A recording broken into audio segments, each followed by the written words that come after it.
It's just so ridiculous. But yeah, there's a bunch of his little one-liners where he's just boasting about how he can accomplish anything. I thought were hilarious. I really enjoyed like that old world proverb that he gives when he's like, if you say you're gonna throw a punch and you and you don't throw the punch, it means your right arm has polio. Polio. And I was just like, oh my god, that's so hilarious.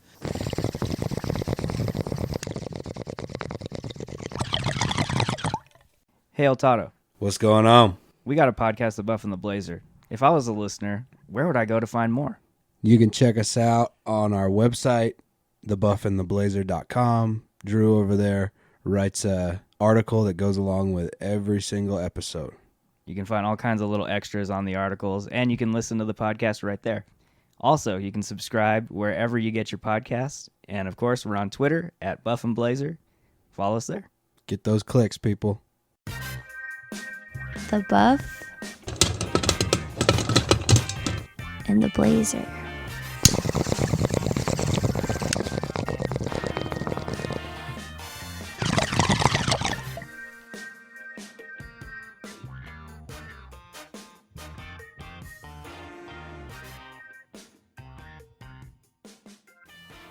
Welcome to the Buff and the Blazer, episode 33. I'm Drew, and as always, I'm here with the awesome Mr. El Toddo. What's going on, dude? How you doing, man? Doing good. Golf, PGA's on, NBA's back. It's not blazing hot anymore for now. I've doing been dabbling good. in a little baseball. Yeah. So, sports are somewhat back. I can't even watch baseball after being deprived of sports for so long. I just can't do it. It's too boring. Yeah, you're not the only one. Unfortunately, I have a team in the city I grew up in, so it's something I follow. But I watch golf, so who the hell am I to say anything? Golf's boring. Boring as hell. Well, you know what's not boring? Pickles. I love me some pickles. I love me some pickles, too. And that brings us to the film we're going to talk about today, An American Pickle, directed by Brandon Trost, starring Seth Rogen. And it's pretty wacky. It's pretty wacky. But before I get into my little spiel, what did you think about An American Pickle? So it kind of, so first of all, I enjoyed it a lot. And it really caught me off guard. I was expecting like a really kind of goofy, over-the-top comedy. And it is that because the premise of everything is so ridiculous. But it really is multi-layered in terms of its construction. It is like extremely topical. It's extremely cheesy. It's extremely funny. It's got a fair amount of heart to it. It asks some pretty interesting questions, I guess. And it really takes some really good fun, a lot of good jabs at like the modern hipster Brooklyn world or whatever that is. Yeah. And I laughed my ass off, man. It was pretty cool. And Seth Rogen, when you're playing two different characters, it can really, go one of two different ways. It can be just extremely stupid and ridiculous, or it can be really good. And this is, I think, would put in the really good bin. Like it's totally believable, even though it's the same guy. Yeah. Playing both characters for basically the whole movie, and he really carries the entire movie. Yeah. I agree with everything you said. I enjoyed the film, too. I enjoyed it. I maybe didn't enjoy it as much as you did, but all of my problems, having said that, have to do with structure and have to do with the way they put the story together.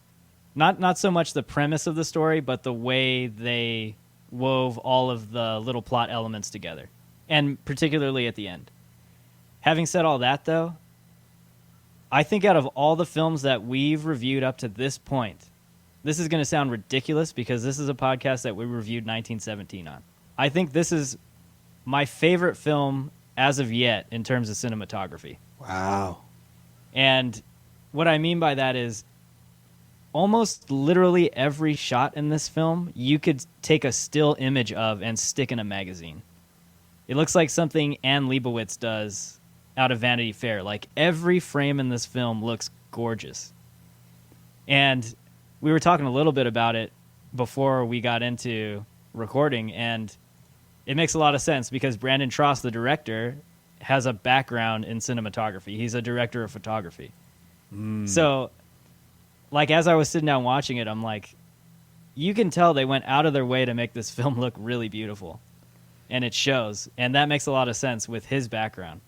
It's pretty funny. It's in terms of like following rules that we kind of call out as being cliche on this this podcast. Like, it really follows the exact kind of cliche blueprint of movie making. Yeah. In terms of development and plot and happy ending and all of that. Yeah. But it's almost as if they're making fun of that by like taking a ridiculous premise and then following all the rules and making like an extremely beautiful movie. Yeah. A well-made movie from like a ridiculous premise. So it almost feels like a joke to me. Well, yeah, and there's a lot to support what you're saying too, because if you notice the score too, so cheesy. There's a lot of sad violin in moments, and it's meant to be that way. Yeah, like it's meant to tell you, we're playing the sad violin because this is what you expect in a moment like this, because it's really ridiculous. Yeah. And the score is where that stands out like more than anything to me. Right. It's like such a major hint that we know this is ridiculous, and that's the point. So I get what you're saying. We'll see where I stand at the end, because you could raise me a few. But the way I read that is like they are almost like flexing. Yeah. Like almost like flexing on Hollywood. Like, we're going to take something so ridiculous and unbelievable and make a fantastic movie following all the rules. And it's going to come across really good, except for the premise is just outrageous, you know? Yeah, and here's another thing I was thinking of too as I was sitting down watching it. Did you get the vibe that there was like a little bit of Palm Springs in there? There was a little bit of the King of Staten Island in there in terms of tone. Yeah. Like how there's just, you got some really goofball comedic moments, which you'd expect from like a Seth Rogen type film. And then you have like the real topical stuff, even a bit of, what was the political film we did? Irresistible. Yeah. There's some topical elements in terms of politics and like the social scape of what's going on now. Yeah.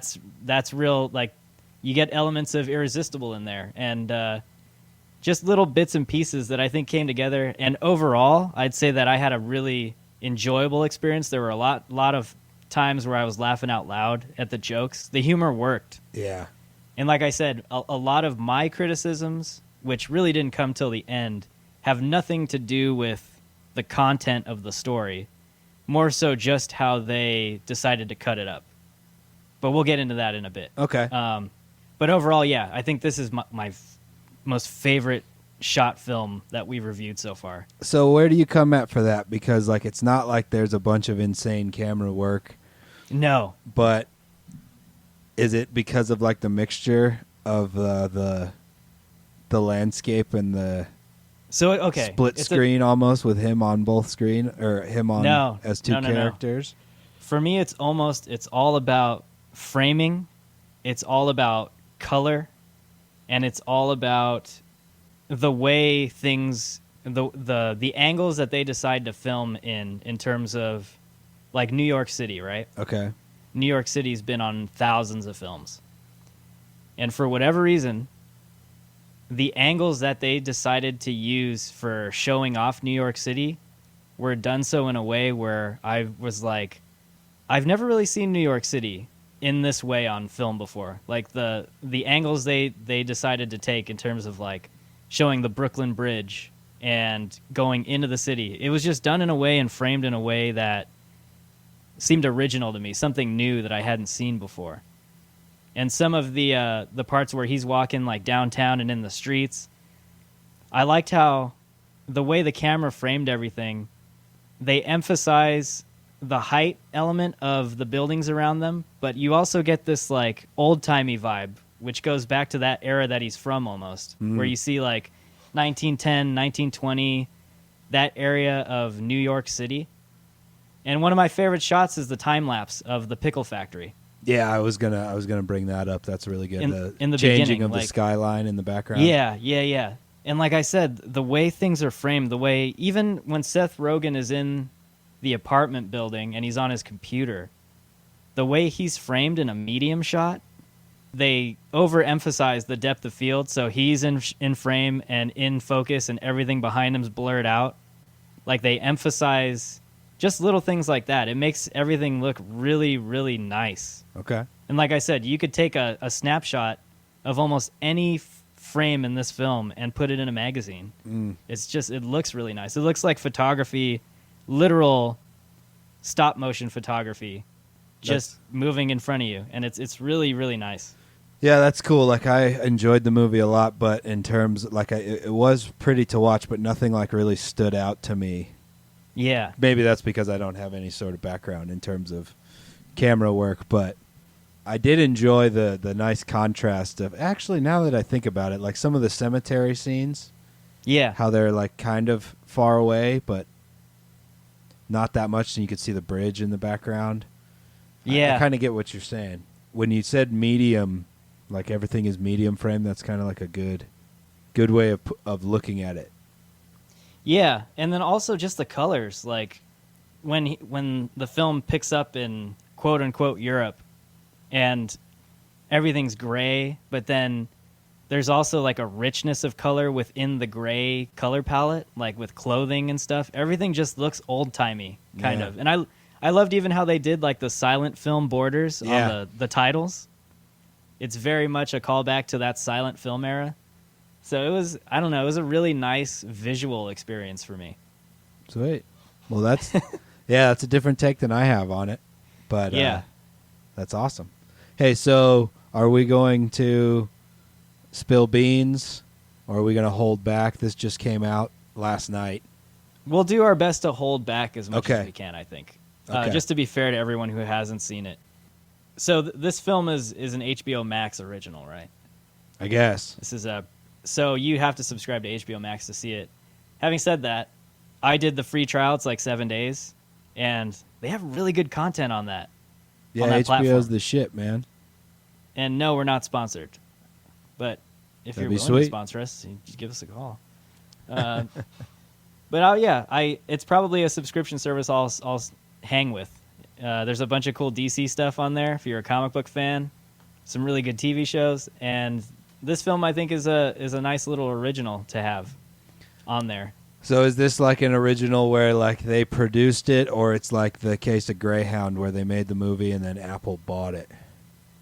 I'm not exactly sure, but I want to say that they produced it, but we can find out on the old Rotten Tomatoes. Speaking of the old tomatoes, it's got a much better score with critics than it does with the audience. Really? Yeah, 75 with critics and 50 with the audience. But there's not a lot. There's not a lot of data. It's a pretty small sample size still. Under 100 for both. Okay, so it's not certified then. Oh yeah, it actually got a rotten score with audiences. That's interesting. Yeah, so HBO Max produced this. Okay. So it's an original. Well, having said all that, you love this story. This was a good movie for you. I wouldn't say I love the story all that much, because it is interesting. It's kind of like an interesting what if. Yeah. I don't know if it's even theoretically possible to pickle someone. It works in this context. But though. it works in this context. And you need a DeLorean in a time travel movie, and the pickle vat was its DeLorean. Yeah. And in terms like going back to what I said at the beginning, it is very predictable, and it follows all the rules in terms of like arc and slight plot twists and things like that. Yeah. But very predictable all the way around. But it does work, and I think it works because of Seth Rogen, man. Okay. Because you're laughing at how ridiculous it is, but you find yourself becoming invested in it because you Yeah. believe it. One thing I did appreciate though is they pay very close attention to all of the setup. So all of the exposition that they set up in the beginning of the film between Herschel and Sarah, Herschel Greenbaum being the old-timey character of Seth Rogen. The early And then 20th century Rogen. Right. And then Sarah Greenbaum, who is his partner in the beginning. And Who's hungry. who's very hungry. And they drop these little nuggets of information in the beginning that pay off as the film goes on. And in that sense, I thought that they were real tight with how they were telling it from the beginning to the middle, and then it started to fall apart a little bit for me towards the end, because what I mean by that is not that even it was predictable for me, although it is a bit predictable when you see what kind of goes on. But I felt like at the end there was this thing where they hit a beat, and it's like, I want to get back at you because I don't like you. And then you're going to get fucked up, and then I'm going to feel really bad about it. And then we're going to come back. And then you're going to get back at me and fuck me up, and then you're going to feel really bad about it, and then we're going to come together again. And for me, that was just like, I was kind of over it after the second turn. Okay. But within all of that, there were these really nice moments. Even a moment that involves snow, and that's all I'll say. Okay. That involves some travel. Yeah. From there, and eventually once you get back into the homeland, I guess I'll say. Yeah. There were moments there, too, that I thought were beautiful. But I guess it was just that general structure at the end where I was kind of like, not so much out of the film, but it just kind of let me down a little bit. Yeah. So are you saying like it almost comes back around full circle too neatly? Because that's kind of the vibe that I get from like a story standpoint. Like they're highlighting these early 20th century ideals of like immigrants coming to America to pursue the American dream, and and family and all of these like kind of old-timey ideals, and then contrasting that with the modern day kind of hipster, nothing matters kind of outlook on life. It's not even that. I guess the best way I could put this is that I liked where the journey ended up. I thought the last third of the leg to the ending of the film was a bit redundant. Yeah. Okay. Yeah. That's what I mean. Like, I guess that's the best way to put it. It's because you have to have a conflict to get to the overall resolution. And I think where they end up in the film at the resolution, I'm totally fine with. As cheesy as it is, I'm good with it. Yeah. But the conflict to get there, I felt was a bit redundant.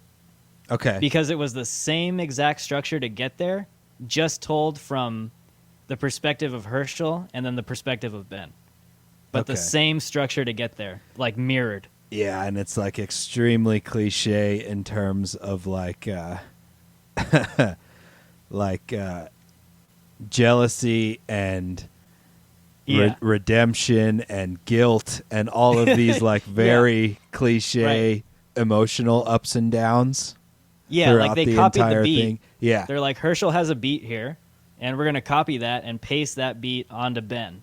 Yeah. And we're going to end up here. It's too symmetrical. It's a little too symmetrical, but I understand why they do it. I get why they do it. See, and I think that's the joke, person. Man. I think that's the deeper underlying joke. Yeah, maybe I'm just taking the content a little too seriously. Yeah. And that's a total possibility. And if that's what they were going for, then you got it, and I did. And maybe that's just the way my brain looks at everything, because I kind of almost look at everything in life as a joke in some way or another. Yeah. So that just might be me projecting my own shit onto it. So having said that, though, there is a clear structure there, and it is very like yin-yang. And it makes sense because you have Herschel and Ben, who are distant relatives, who are also played by the same actor. So there's a lot of that like dual imagery, Yeah. context stuff going on. So I get it. But for me, I guess it was just a bit of I'm like, all right, let's just get through this because we have to experience the same beat now with Herschel that Ben was experiencing. So I was kind of like, you have it mapped out all the way to the end. But I really liked how it ended, actually. And what I do like is that once Herschel comes back from the pickle vat, you almost immediately know how wrong it could go. Because like everything Ben does to undercut Herschel's progress, you imagine those same scenarios in your head before he even does it. It's like, oh, he's going to say something outrageous that is just completely going to set things on fire. And in that sense, it's kind of an interesting, like, what if scenario. Yeah. And I think that's what I appreciate most about the film. Yeah, it's a super interesting take in terms of like presenting someone from a different time. Yeah. And the horrible, ideas they might have about Right. how the world works, but you never get the sense that like that Herschel is like this awful bigot who just wants to murder people and stuff. But it's a really weird take because like Just the and Cossacks. that's something that like a lot of people can relate to, whether it's like your super racist grandma or something, and it's like a really interesting perspective, right? Because like you feel sympathetic for him being in this world that's completely confusing and everything, and then they kind of flip it on its head. It's like, oh, he's this this World War I era total maniac from like a crazy part of the world with all these really bad ideas about race and ethnicity and stuff. I think it's really funny, man. I mean, you had to be sitting there like I was going like, what if I met my great-grandfather? Yeah. I have no Like, I I don't was even definitely know sitting my down. great-grandfather's name, man. Yeah. No. I mean, I think it'll cause anyone to sit down and be like, what if my great-grand relative were here? Like, what would they think of me? And how different would we be?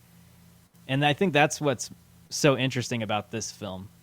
Yeah, I had a great grandmother who was the only one of my grandparents that was alive when I was born, but she didn't speak English. She only spoke Italian, so I didn't have much of any relationship that I remember with her. I think she died when I was like 6 or something. Oh, okay. Yeah, I never knew my great-grandparents. But speaking of, like native languages and accents and stuff, shout out to fucking Seth Rogen. Seth Rogen. Yeah, I mean, his accent, he must have had a badass dialect coach. Yeah, I don't know. Like, I don't know enough about Eastern European languages to tell. It's always like this mixture of it kind of sounds Russian, but it could be one of those other countries in there. And there's some, I don't know. Eastern Europe is a really interesting and culturally diverse place, so it's like hard for me to call bullshit on anything. Like, way different than if it's like someone doing a bad English accent, right? Yeah, or a bad Australian accent or something. All I know is he definitely had a dialect coach.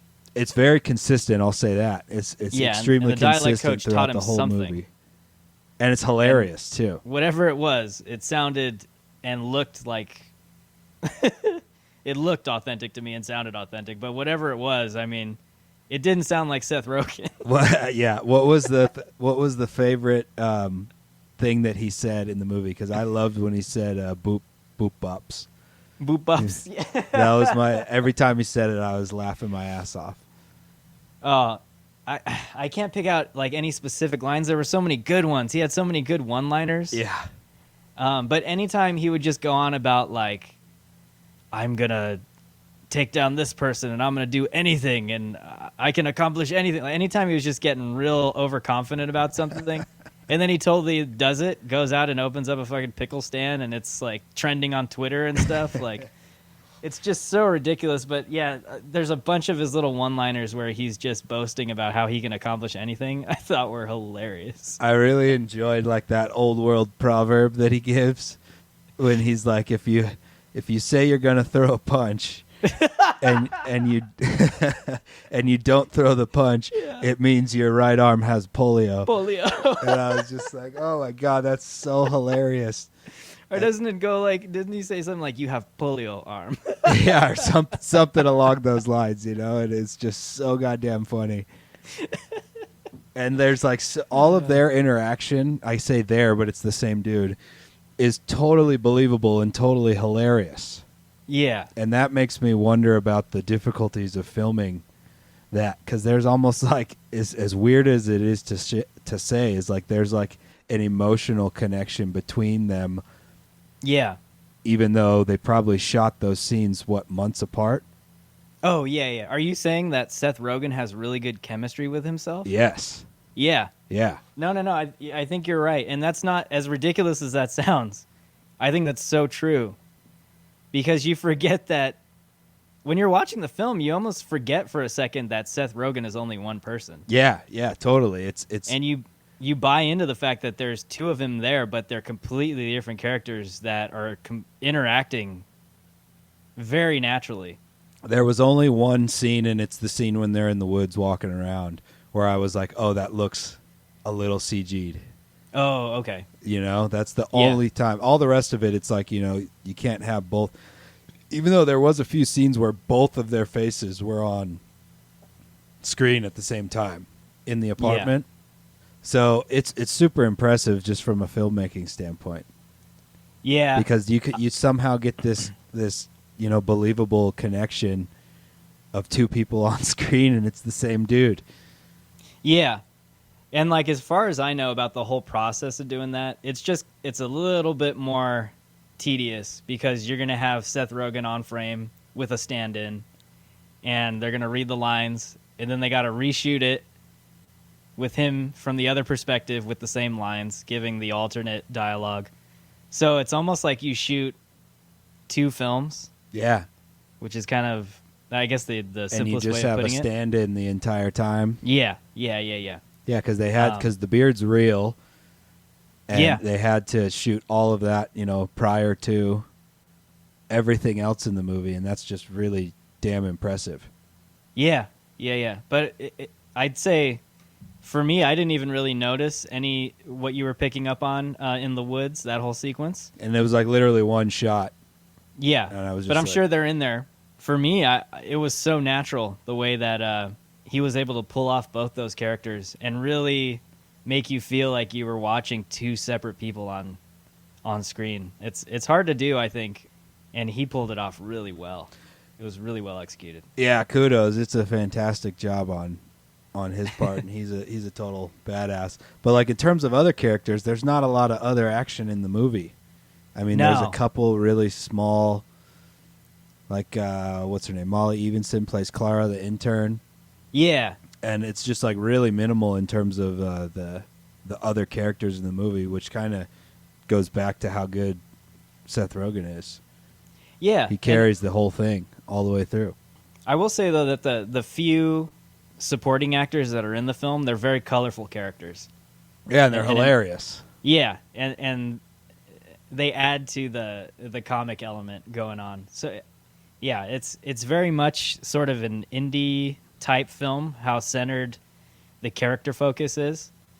But the few supporting characters you do get, they are very, very colorful and funny. Anybody stand out to you as funny? I loved Clara, like yeah, how she's your typical like gung ho out of college intern, just like right there, especially New York, like that area, just coming out. Yeah, the overachieving college student. Right. So there's a lot of stereotypes that they played into in this film. I liked Kevin O'Rourke. He plays Dane Brunt when he's interviewing Herschel on like the Dateline or whatever. Right. You know, 60 Minutes dark interview room. Or he's almost like the Charlie Rose. He's like. So fucking funny. So hilarious. And I really loved that whole aspect. How they kind of like you were saying with how it's similar to Irresistible in how they're poking fun at the modern, what'd you call it, social scape? That's like a really good phrase to describe it.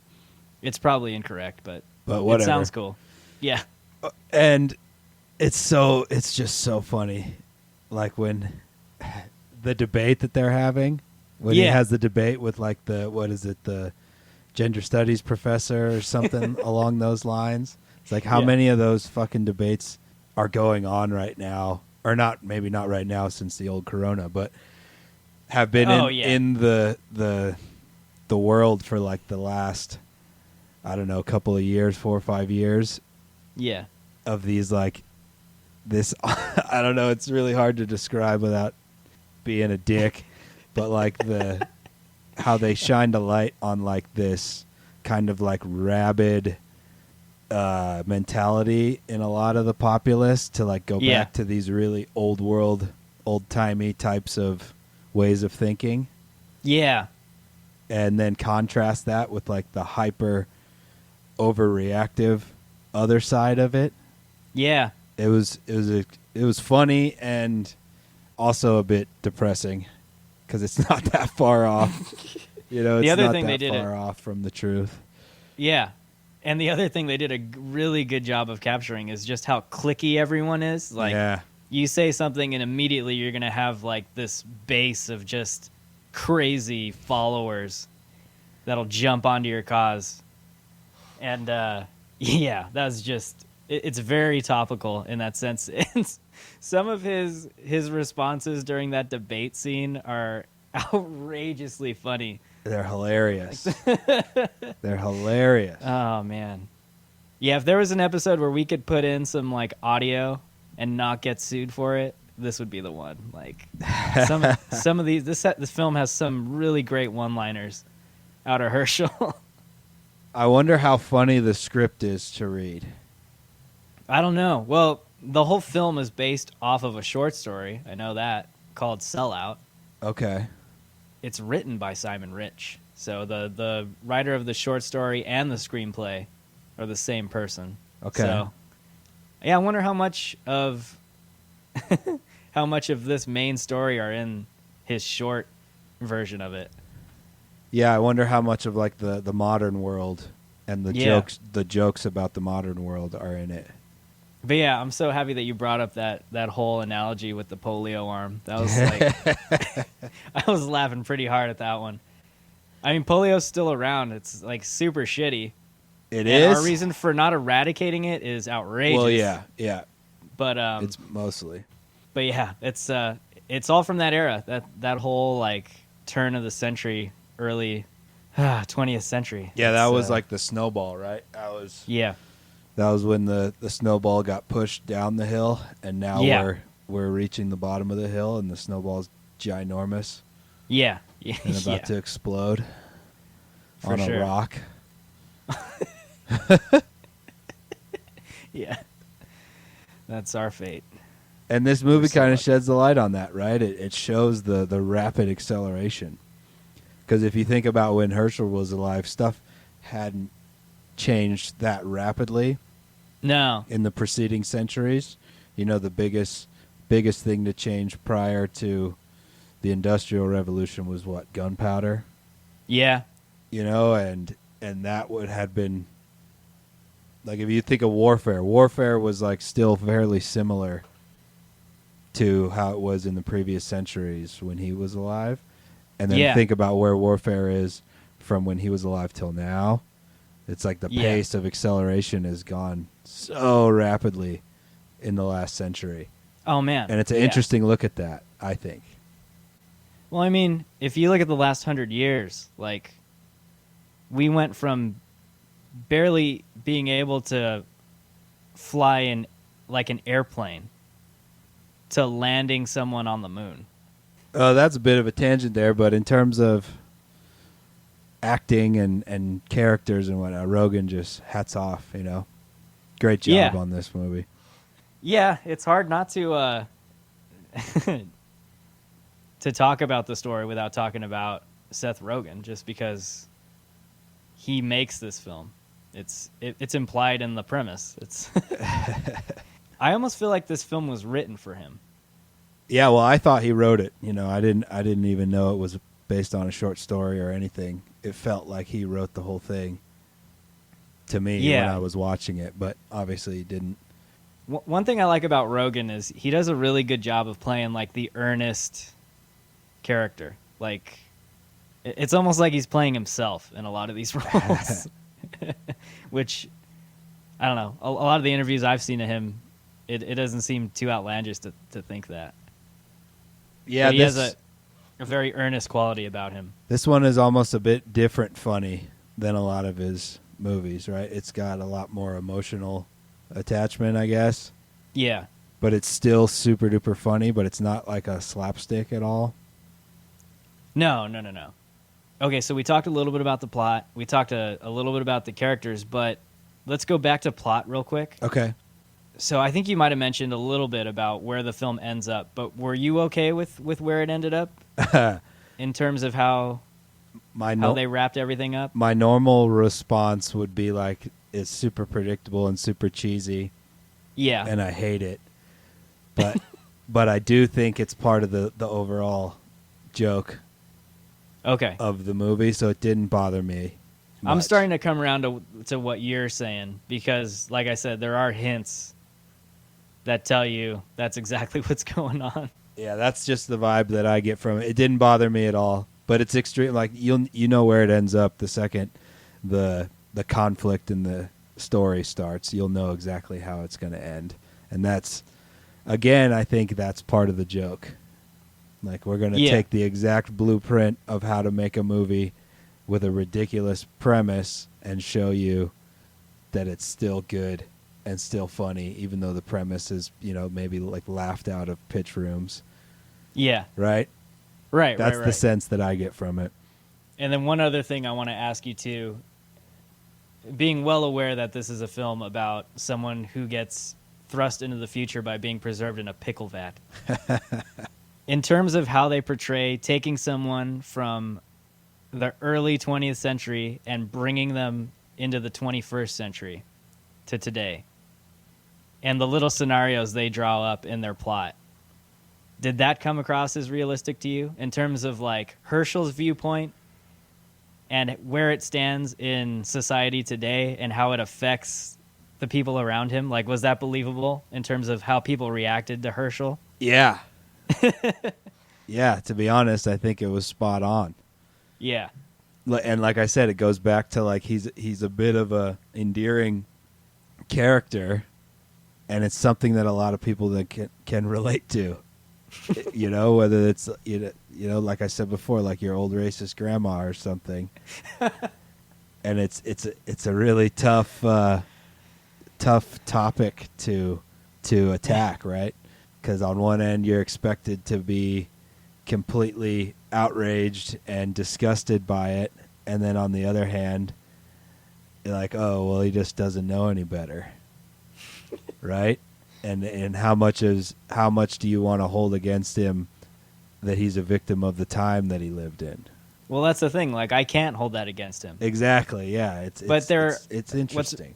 What's hilarious is that there are people that were not born in 1915 or 1900, and people that were born in 1975, 1980, and are still thinking that way. Oh yeah, I mean that's what's amazing. Even Gen Zers, man. Yeah, even kids born after the year 2000 have this like rabid hatred, brewing in them, and that's no fun. But I think a lot of that's learned, to be honest. I mean, all of it's learned. It's just like, how much do you? The big question is, how much do you hold the way someone was raised against them? Right? Yeah, and I think that's another cool thing about this film is that it also gives you a bit of an example of how down the family chain viewpoints and your view of the world just change over time. It's just a kind of a natural thing, I guess. And they do a good job of showing just how much that can happen over a period of 2 generations. Yeah. 3 generations. Yeah, bad ideas don't die off that easily. No. They persist. But yeah, so it's interesting in a lot of different ways. I thought the old interwebs was going to put the nail in the coffin of old bad ideas, and it seems to have accelerated both Yeah. ends. You know, Oh, more no. information, more education, and then Yeah. more disinformation and more And bad more ideas. stupidity. Yeah. Yeah.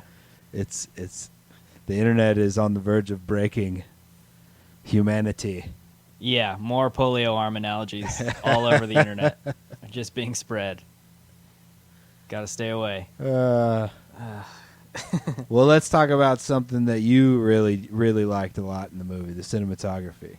Yes, I kind of got a little overexcited about it and dropped everything I had. But Okay. I will say that it's a really pretty film. It's Yeah. and I was going through Brandon Trost's filmography.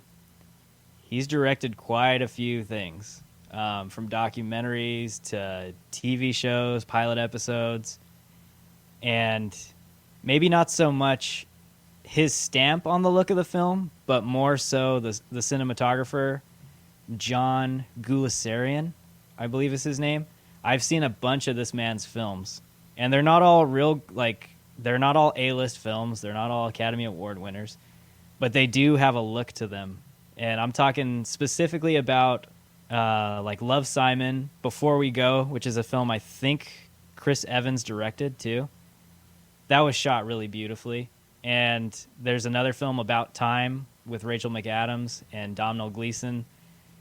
That was another really beautifully shot film. So, yeah, the cinematographer of this movie was definitely chosen because Trost was real concerned about having this film look good. And it shows. I knew right off the bat, like from the first few sequences that take place in Eastern Europe, I'm like, yeah, this film it's going to look pretty. I really enjoyed that, the whole black and white Yeah. and old-timey feel. Yeah. I like that opening of the movie. And then it's contrasted with, like, you know, this hyper high-definition modern world. Yeah. And the leap that they take into that is the time lapse you were referring to earlier, Right. Which Yeah. I really enjoyed. That transition was beautiful. Well, here's what's funny, too. So, like, we were talking about the poster of the film, right? And apparently it was shot on some real old still camera that's probably shot on a glass frame or something. Yeah, that's what Rogan tweeted out I think yesterday for the premiere. So, interestingly, I think all of this film, from what I've come to recognize watching movies, this film seems to have been shot digitally. And I think the digital cinematography has a lot to do with this pristine look that you get. You don't get a whole lot of grain. Colors they're a bit colder, not as warm as when you shoot something on like 35 millimeter film. So yeah, it's kind of an interesting contrast that you're taking this kind of retro approach to like early silent film cinema and using very up-to-date methods to create your own like beautiful image. And like we talked about, the titles are a total throwback to silent era movies. If you watch any Chaplin or Buster Keaton, like it's all the classic title cards. And not only do you get that in the visuals, but you also kind of get that into the score, which we'll get into a little bit too. But before we do that, was there any shot in particular that stuck out to you that you enjoyed, or anything in the frame that you were like, wow, if you can recall, which is not, I mean, no big if you can't, but I think that time lapse really stands out, and I actually really liked all of the Pickle Factory stuff. yeah, Like his battling with the big rat and all the other rats. I found that shit hilarious. And I just love how he's walking around with a mallet. I know that's like his job at the Pickle Factory is rat eradication. And he just has like a big old mallet with nails coming out of it. It's so funny. But I really enjoyed the stark contrast between the old-timey and the modern world. Yeah. And the picture they paint of Brooklyn. I've never been to Brooklyn. I don't know anything about it. But like the stereotypes that I have in my brain about Brooklyn were played up so hard. And so funny, like when they first discover, when he's like pushing his little cart around, that he he demonstrates the early 20th century ingenuity, and he builds this little cart. Like, that was hilarious. Cart. And then when people are like, oh, artisanal pickles, like that whole aspect of all of like the modern you Brooklyn your stuff. Jars? Yeah, dude, it was so funny. And I really enjoyed all of that visually. I thought it was really well done. Yeah, it's so believable. It's so accurate. And I love the job that they give Ben, how he's like what is he? He's like a freelance app developer. Yeah. Like sitting in his apartment on his Mac. Yeah, he's got so much badass gear, and he doesn't even really have a job. Right. He's just like living off of whatever his inheritance or something. I didn't even know there was such a thing as a seltzer machine. Oh, no? My brother-in-law has one of those things. And they work pretty good? I don't know. I don't fuck with that shit. Yeah. I don't like carbonated drinks at all. I didn't know that was my a whole thing. life. I mean, I like beer. That's about the only thing carbonated that I'll drink. Oh, yeah. That was interesting. That blew me away. Yeah, they're pretty cool. You can probably get one on Amazon for like $25. Yeah, another one of those little nuggets they lay is how obsessed he is with wanting to try seltzer water. Yeah, that's a really funny aspect, right? That's a really funny little joke that plays out quickly, and it's over, but it's just like a really hilarious look, like his ultimate dream when he's when he's back in his normal time is to just be able to have enough money to buy a bottle of seltzer water. That's fucking hilarious. Simpler times back then. Maybe we're going back to simpler times. Maybe that's what it's about. For better or worse. Yeah, really. We'll see. So another element that I noticed in this film that was very old-timey and very much a throwback to those silent films was the score. Oh, my God. And, okay, so this is why I think I'm following you in terms of your logic of that. This film is very self-aware, and the way it's structured was very intentional, which I'm sure is the case now. Because the score is like flashing the signs that, yep, that's what we're doing. It can't be more on the nose in terms of the cheese, Yeah. And like during the really nice moments between Herschel and Ben, maybe not the moments where they're genuinely sweet and heartfelt, but maybe the ones that are the ones where Herschel's trying to come across as sincere, but he's being a complete total dick about it, like with his 1920s mentality. You get like the sad violin going that they play like in a Chaplin film, and I'm sitting there laughing because I'm like, I've seen this a million times in silent films, and it's such a cool little throwback to those movies. Yeah, it's just so cheesy, and I can't help but think that's completely intentional. Yeah, and because it is just like even all the little roller coaster of emotions in the beginning of the third act of the movie, end of the second act, all that stuff is just so on the nose. Yeah, in terms of like intensifying the feeling when one of them is getting the upper hand on the other, and it's just so cheesy. But normally, I would hate that, right? Yeah. Normally, I would say, "Oh, you need to be more, innovative and get more creative with your score." And for me, it comes back to I think that's the joke. Yeah. And it almost feels like a revenge movie. Yeah. Sick of getting laughed out of pitch rooms with this ridiculous premise. Yeah. And so like that's the vibe that I keep coming back to it, I think they're making fun of the cookie cutter way of making a movie. Yeah. And I want to say that the sad violin part that I picked up on, like without question, I think it happens in the woods sequence, if I'm not mistaken, but I'd have to go back and check. But yeah, I'm starting to come around to like the idea that everything was, this is exactly what they were trying to do, which is fine. Which is totally fine. So I think I'll kick it up a few notches on my scale at the end. But yeah, I think we've reached a good point where we can get into our love hates. Okay. Let's start off with you. So what do you got? My favorite part of the movie is the accent. I loved Seth Rogen's accent, and basically every line that he says as Herschel is funny. Every Yeah. single line in the movie is funny. And yeah, that just made it for me. Yeah. And what really made it is how believable it all is. Oh, I yeah. never once found myself not believing that both of them were in the room together at the same time. And Yeah. that's a pretty monumental task to achieve, I think.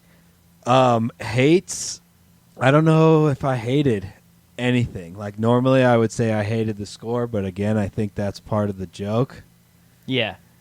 And maybe just how predictable it is if I have to be negative. But again, I think that's the joke. So I don't have a lot of foundation to make that argument from. Yeah. What about All you? right. Fair enough. It's no secret what I love about this film. It's a beautiful picture, moving picture. And I may be over-exaggerating, but I think this is one of the most beautifully shot films we've reviewed. It's just something about it. Something about the look of it, the way everything was framed, the colors.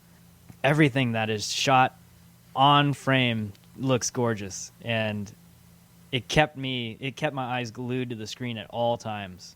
From like the real elaborate time-lapse footage to just a simple dialogue scene in a chair. Something about every little frame looked print-worthy in a magazine for me, and it kind of blew my mind.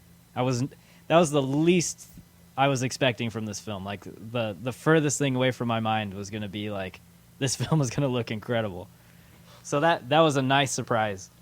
In terms of hates, like, I wouldn't necessarily call it a hate, especially after discussing it now. But like I said, maybe the last like quarter of this film, in terms of its structure, was like a little bit redundant and a little bit too predictable. But I think you pretty much sold me on the fact that that's what it was meant to be, and I'm willing to take that, especially considering the Herschel Ben like dynamic going on, and the whole literal mirroring of that character. Something to think about in terms of, so the movie's an hour and a half long, Yeah. and the aspect that you seem to not like a lot at the end is like the conflict ping pong game. Yeah. Going back and forth. If you take any one of those conflicts out, how much shorter is the movie, you know? Yeah, and the film is already pretty short. Yeah, so that's maybe why it feels a bit Yeah. like a game of ping pong. Yeah, from that's a fair. Plot standpoint, I guess, or a arc standpoint. Yeah. No, for sure. That's fair. So, yeah, I wouldn't necessarily call it a hate, but it may be more of an observation. All right. So, I'm super curious to know how much you like this film. All right. So We can put a number behind that. yeah, I was smoking some Gucci, some fresh stuff that I harvested about a month ago. It was very nice, a heavy indica for this movie. Very chuckly. Ooh. I'm going to give it 4.5 bong loads, man. Okay, cool. Because it's extremely layered in terms of like the topics that it goes after. Yeah. And it kind of has a pretty cool way of looking at an unbelievable premise. And again, I think the clunkiness and the cliche value of the movie is intentional and part of the overall joke. And I'm rating this strictly as a comedy, okay? Yeah, so like, for me, that's what I think comedy should do, is really shine light on aspects of human nature that are funny and also have deeper questions. Like a comedy should make you laugh your ass off the whole time. I did, and it should make you think a little bit. Right.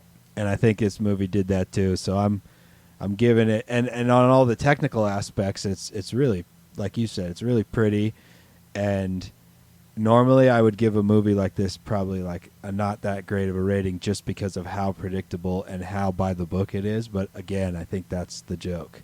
So, Yeah. and I think it's hilarious, and I think anybody should watch it. It's funny. I'm giving it 4.5. All right, cool. What about you? Rather than play into like the whole little like decimal game, I'll just round up. So I was initially going to give this film a 3.5, Okay.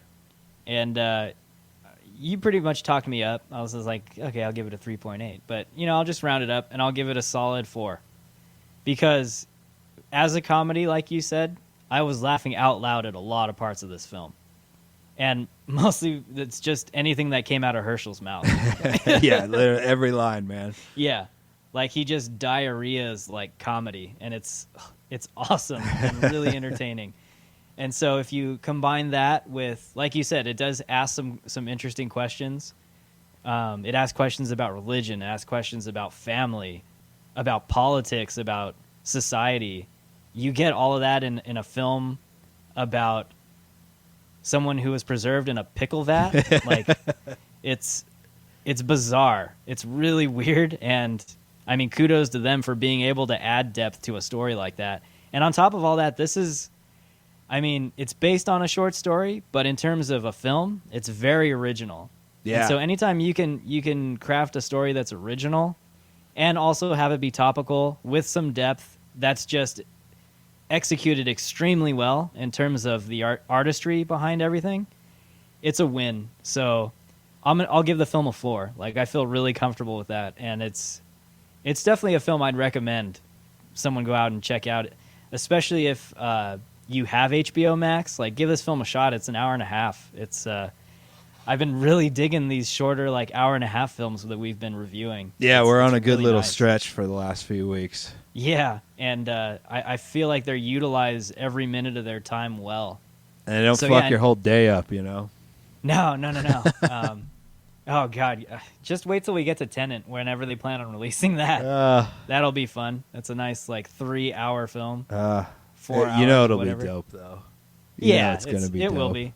It will be. I'm probably going to need a diagram to talk about it, but sure, it'll be fun. But yeah, and even if you haven't subscribed to HBO Max, you can do the 7-day free trial, and there's a lot of content on there for all kinds of different things. And Yeah. at least for me personally, there's a lot in there that I was surprised with. So How much it's is it a probably month to stay on board? It's $14. Okay. It's a little pricey, but But I it's mean, premium HBO brings out, content, Yeah, we all know the shows HBO brings out, and Yeah. on top of that, they have all their WB content. So it's really cool. I've been watching this like animated Harley Quinn, like short 20-minute episodes, and the cartoon's hilarious. It's just complete like rated R comedy. Yeah. So it's really fun. So yeah, I'd That's recommend sweet. giving it like at least a 7-day free trial to just give the movie a shot. I got one question for you about this before we wrap up. Yeah. What did you think of like the religious juxtaposition that Ben goes through, and how like it kind of sheds a light on maybe not completely letting go of cultural traditions? Yeah. All right. So that's a really good question. And what I was going to say is, because I mentioned that this film, talks about religion. Yeah. And that is kind of something I appreciate a bit, because what it does is you get all of Herschel and his baggage, and they show you what he's all about throughout the whole film.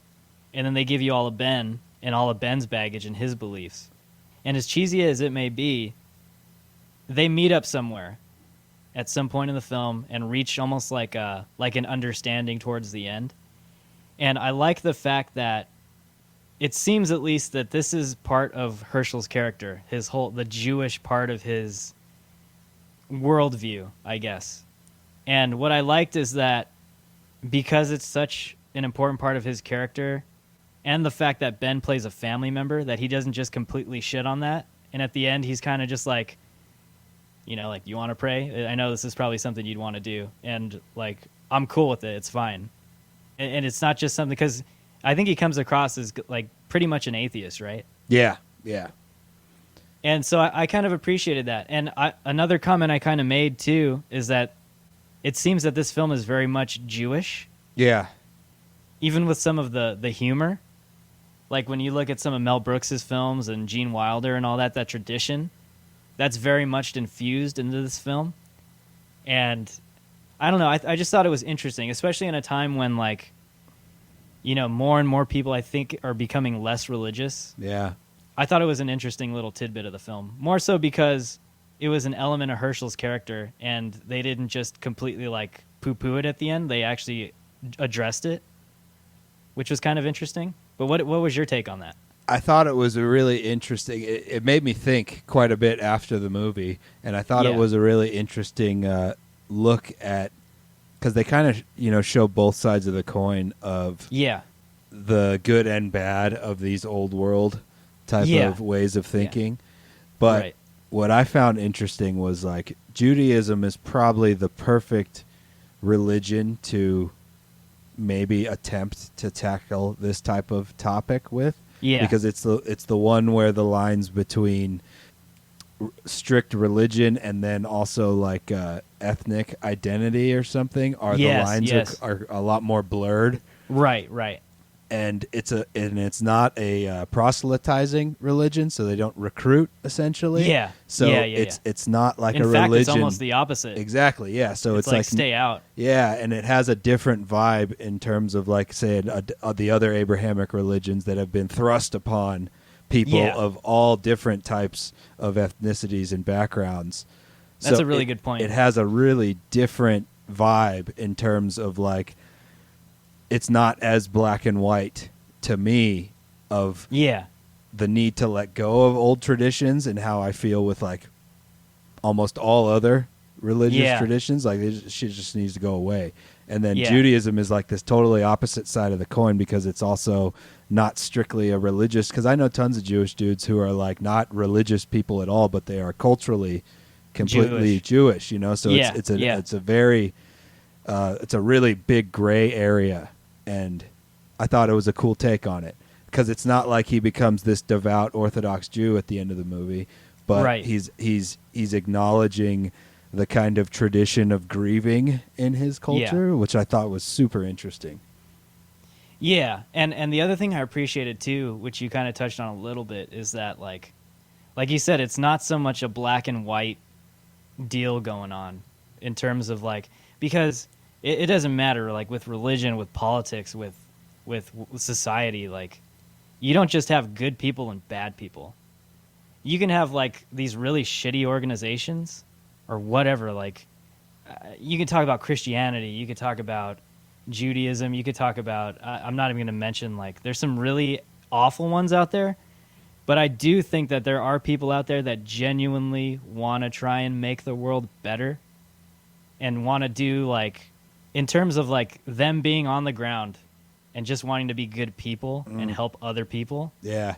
That's where I think, like, this film does a good job of showing that, aside from being, like, ideological, because they totally avoid anything ideological. Yeah. But what they show, what I like, is that they're, like, at the end of the film, there's a moment where he's in, like, a synagogue. Yeah. And he's just looking for a place to stay, and these people are being really nice and, like, letting him stay in there because it's the right thing to do. Yeah. You know, and when you look at it in that lens, like you said, maybe it's not something that we can just automatically say, like, we need to do away with religion. Yeah. Like, and so, yeah, that is a very nice, like, adult way of viewing what religion is. How novel. Like, take things in all their complexity and not just say, you know, religion bad. Yeah, right. Like, or allow you know, a little bit good. of nuance into the room, right? Just with anything. And like you said, it's an interesting film for sure. And some of our did you discussions expect that kind of discussion coming from a fucking Seth Rogen comedy? No, that's the thing. Like, there's so much depth to this film. It's still blowing my mind. So yeah, it's and it definitely has rewatch value for sure. So even just from a pure chuckle standpoint. Yeah. It's definitely worth an hour and a half, like, especially now.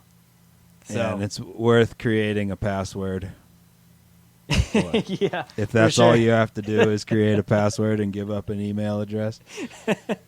Yeah.